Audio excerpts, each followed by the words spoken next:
শেষ জামানায় মুসলিমদের করণীয় কি?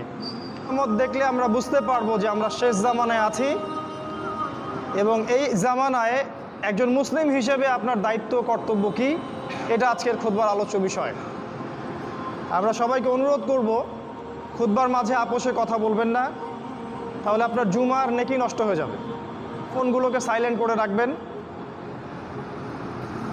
এবং খুতবায় যা শুনবেন যাচাই বাছাই করে আমল করার চেষ্টা করবেন। আল্লাহ পাক তৌফিক দান করুন, আল্লাহুম্মা আমিন।